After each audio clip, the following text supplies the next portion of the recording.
Yeah, this is the text that I met in 1968, and I just fell in love. It's the Vijnana Bhairava Tantra.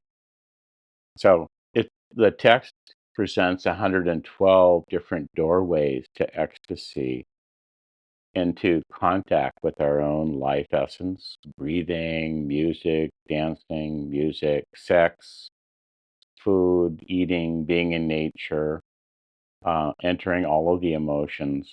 So here's one. This is what they call Sutra 44.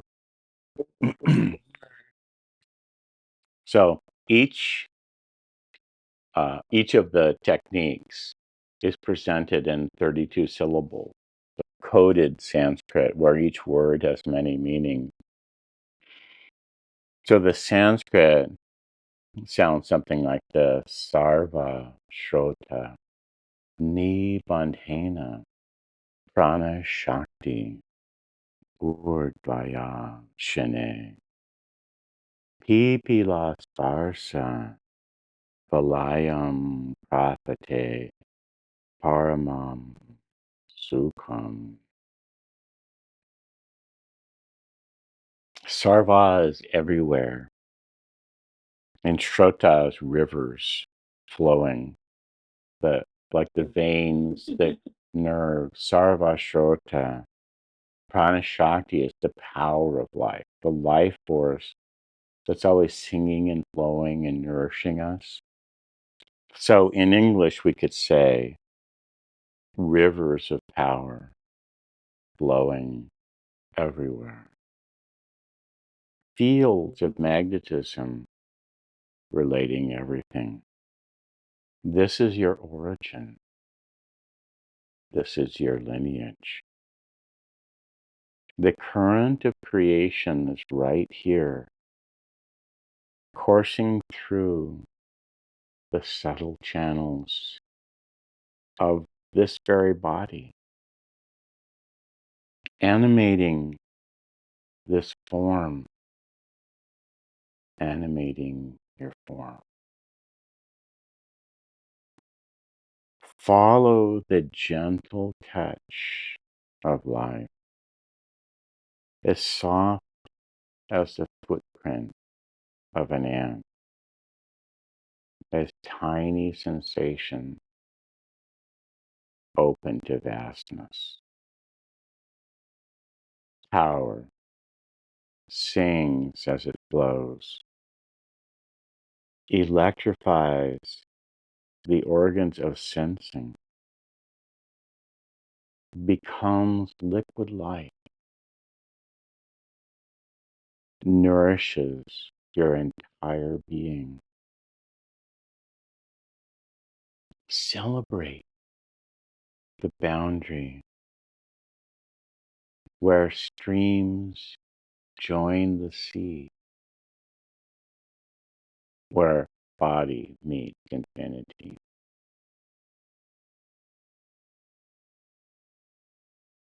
Sarva Shrota Nibandhena Prana Shakti Urdhvaya.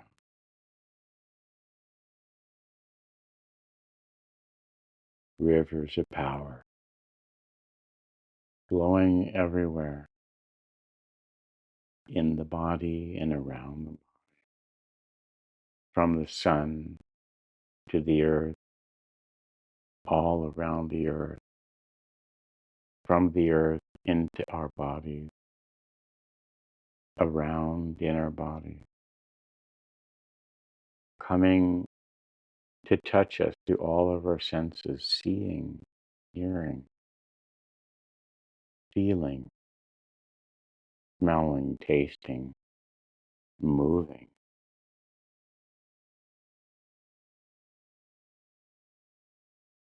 And all of the senses, of which we have dozens, are continually drinking in the energies of creation. When we look at the night sky, our eyes are actually being touched by wave impulses and photons that left a distant sun millions of years ago. And that light is entering the eyes and nourishing us. We're being touched by a distant sun, by the life of a distant sun, and it's feeding us, even when we're gazing at the nighttime sky. The whole universe is touching us. And in the daytime,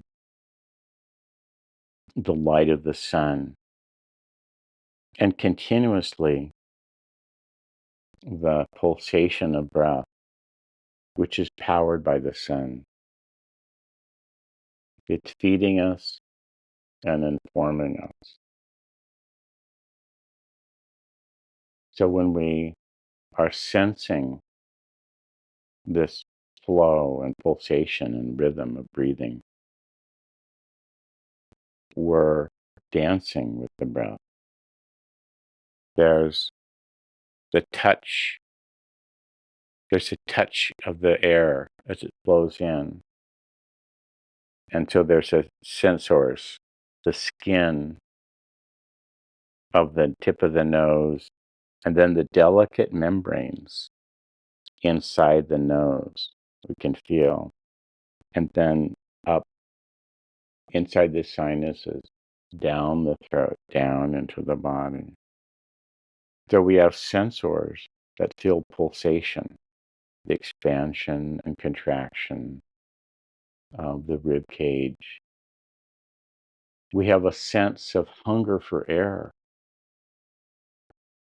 and a sense of fullness, of the fullness of the inhale and emptiness.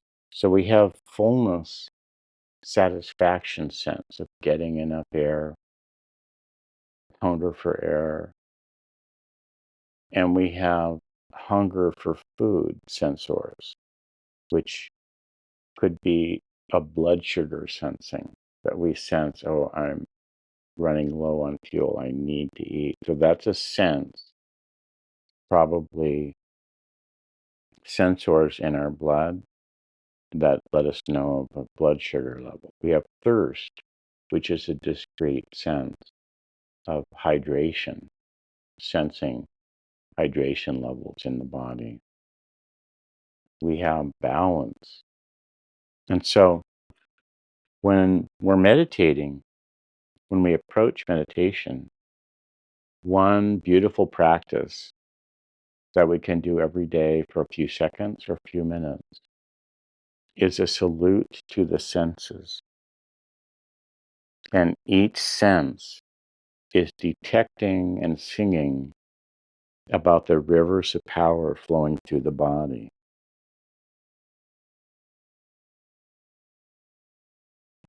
So the vision is the name we give to the sense of the wave motion of light. I'm sensing the wave motion and the particles of light that are coming in to touch me. Vision. Hearing whatever we're hearing, waterfalls, the wind, people's voices, music.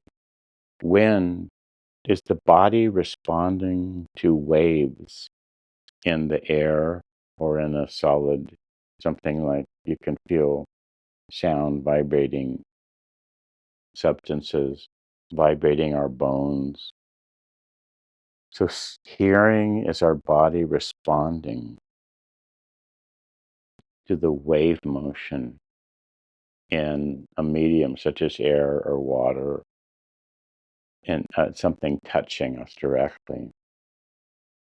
Smell is mysterious. It might be detecting the electrical charge on the surface of molecules.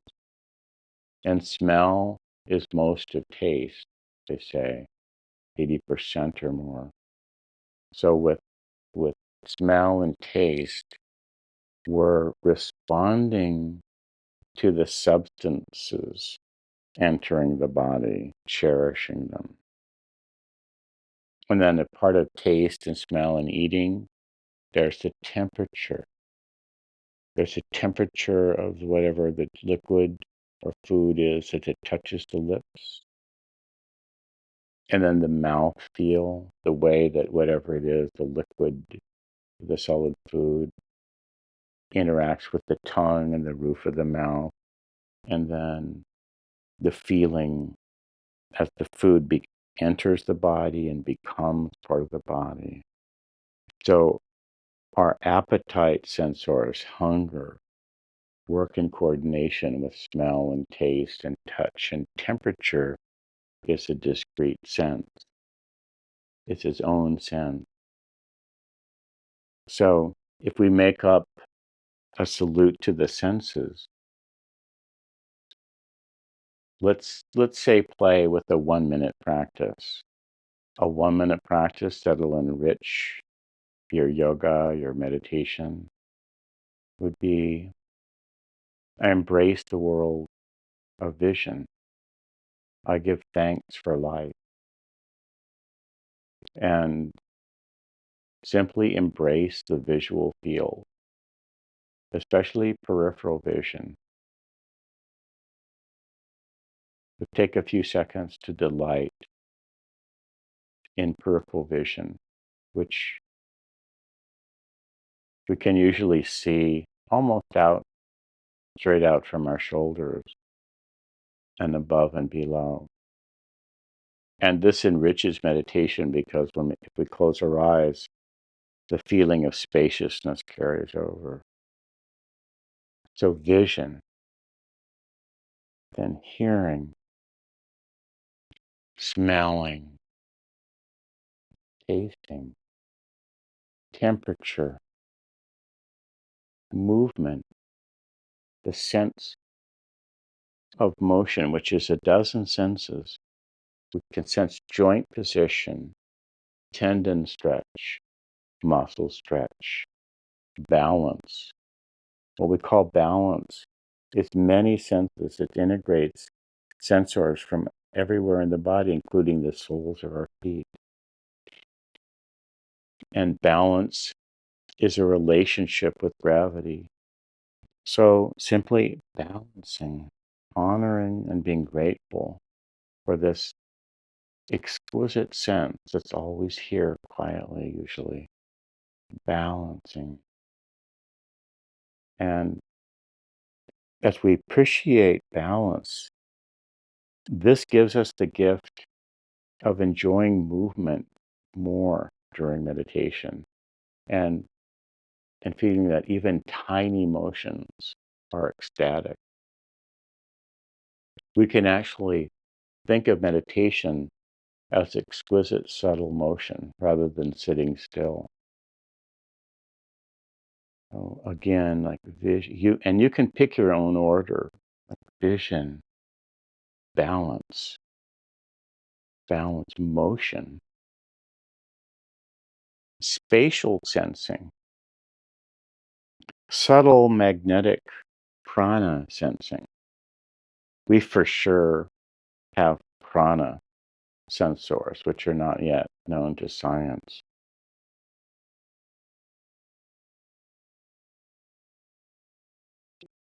We have a sense of joint position where every finger, toe, ankle, arm, leg, the head, we have a sense continuously, a symphony of sensing of where every part of the body is in relationship to every other part. And that relationship with the earth, gravitational sensing. So this is a way to enrich your daily meditation practice. And sometimes I'll take this and make it my whole meditation. And you can improvise your own movement flow, either take from yoga or qigong or tai chi. You could also study the way people talk with their hands, because we all talk with our hands just in an ordinary conversation.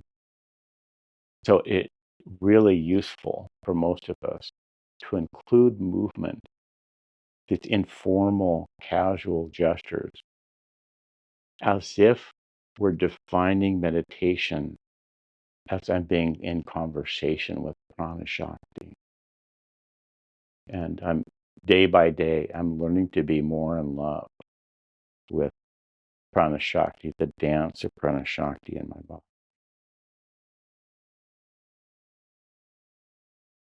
Seeing, balancing, touching, hearing, tasting, smelling, temperature, sensing prana or ki, sensing magnetism, sensing gravitation.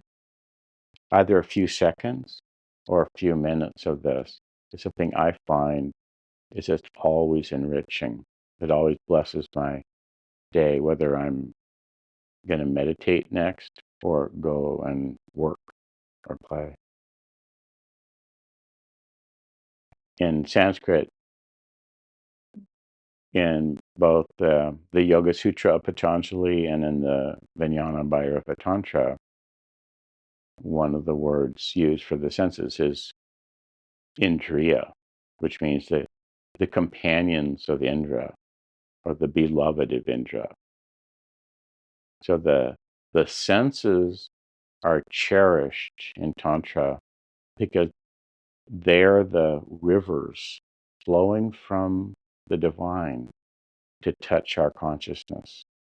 The senses are how the song of the universe flows into our bodies and becomes our inner song. So have fun.